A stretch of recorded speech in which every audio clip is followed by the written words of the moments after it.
Ya, ketika debat Capres berlangsung, Anies Baswedan mempertanyakan perasaan Prabowo Subianto saat Hakim MK menyatakan ada pelanggaran terkait keputusan batas usia Capres-Cawapres.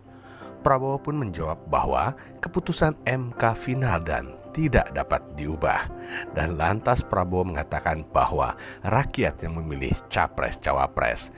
Ia pun mengaku tidak takut tidak memiliki jabatan. Mendengar jawaban tersebut, Gibran Rakabuming Raka berdiri dan meminta pendukungnya untuk berteriak lebih kencang lagi. Nah, bagaimana pendapat Anda? Ayo mainkan jari Anda di kolom komentar. Iya. Pada tanggal 25, Pak Prabowo mendaftar ke KPU sebagai pasangan calon presiden, calon wakil presiden. Sesudah keputusan MK. Dan kemudian di MK dibentuk MK yang hasilnya mengatakan bahwa terjadi pelanggaran etika berat yang menyebabkan keputusan yang dibuat oleh MK secara etika bermasalah. Kemudian Bapak punya waktu sampai dengan tanggal 13 November. Karena di situ adalah waktu terakhir untuk mengambil keputusan bila ada perubahan. Sesudah Bapak mendengar bahwa ternyata pencalonan persyaratannya bermasalah secara etika, pertanyaan saya, apa perasaan Bapak ketika mendengar bahwa ada pelanggaran etika di situ?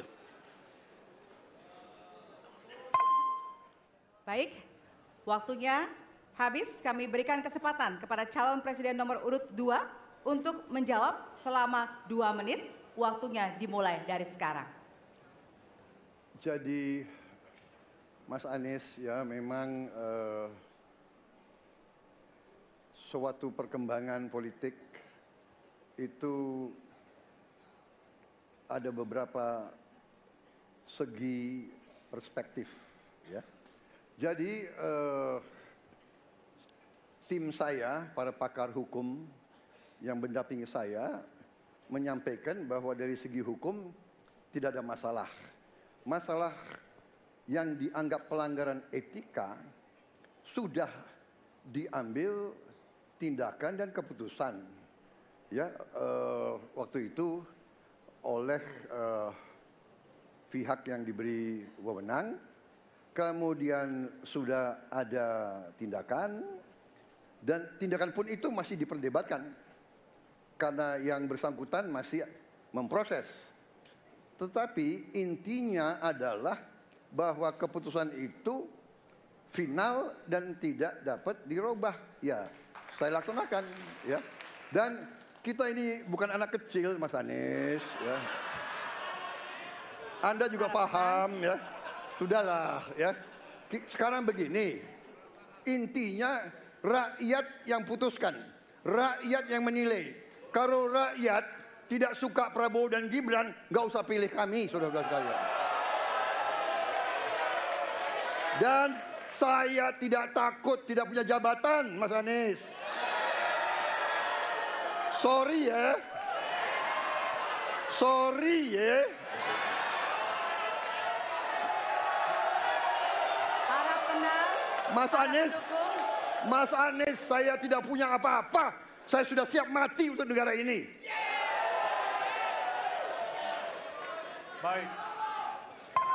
Waktu Anda habis, Bapak, dan selanjutnya kami persilakan kepada calon presiden nomor urut 1 untuk menanggapi jawaban dari calon presiden nomor urut 2. Waktu Bapak 1 menit. Dimulai dari sekarang.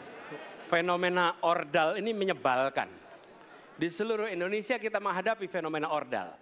Mau ikut kesebelasan ada ordalnya. Mau masuk jadi guru ordal. Mau daftar sekolah ada ordal. Mau dapat tiket untuk konser ada ordal. Ada ordal di mana-mana yang membuat meritokratik nggak berjalan. Yang membuat etika luntur. Dan ketika fenomena ordal itu bukan hanya di masyarakat, tapi di proses yang paling puncak terjadi ordal, maka rakyat kebanyakan, dan ini saya rasakan beberapa waktu yang lalu, beberapa orang guru berjumpa dengan saya dan mereka mengatakan, Pak, di tempat kami pengangkatan guru-guru itu mendasarkan ordal. Kalau tidak ada ordal, nggak bisa jadi guru, nggak bisa diangkat. Lalu apa jawabannya? Atasan saya bilang, wong yang di Jakarta aja pakai ordal, kenapa kita di bawah tidak boleh pakai ordal? Negeri ini rusak apabila tatanan Waktunya itu hilang. habis. Ya. Sekarang kami berikan kesempatan kepada calon presiden nomor urut 2 untuk menanggapi tanggapan dari calon presiden nomor urut 1. Waktunya 1 menit dari sekarang. Mas Anies. Dalam demokrasi, kekuasaan tertinggi ada di rakyat. Hakim yang tertinggi adalah rakyat. Tanggal 14 Februari, rakyat yang akan mengambil keputusan. Kalau kami tidak benar, salah, berkhianat, rakyat yang akan menghukum kami. Waktu masih ada, Bapak? Sudah cukup? Baik, terima kasih.